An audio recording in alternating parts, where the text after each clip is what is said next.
Clashes erupt in Pakistani Kashmir as voting in a local election begins. I'm your host, and this is your update on the escalating violence that has overshadowed the regional parliamentary vote in the Himalayan territory.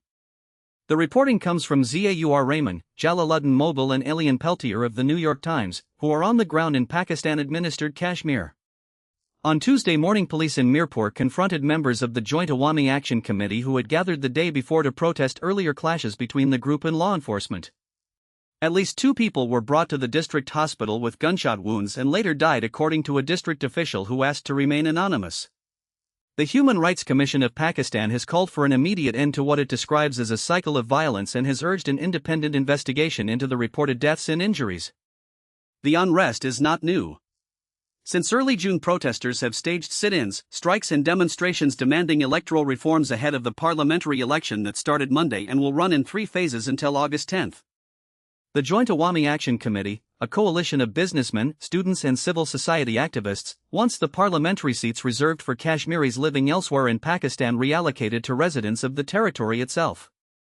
Pakistan's government has rejected that demand, arguing it would require a constitutional amendment.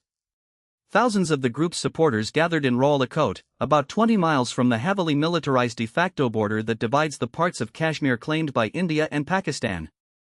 As they tried to march toward Muzaffarabad, the regional capital, clashes broke out with police on the town's outskirts.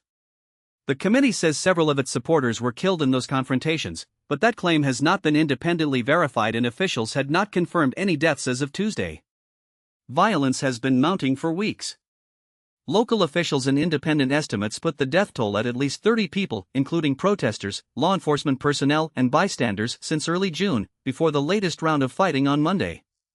The group was founded in 2023 and has previously campaigned for subsidized food prices and an end to financial perks for elected representatives in Kashmir.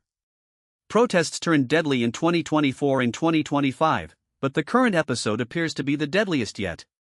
Days before a planned protest in June, the local government banned the organization under anti-terrorism laws, a move that has further inflamed tensions.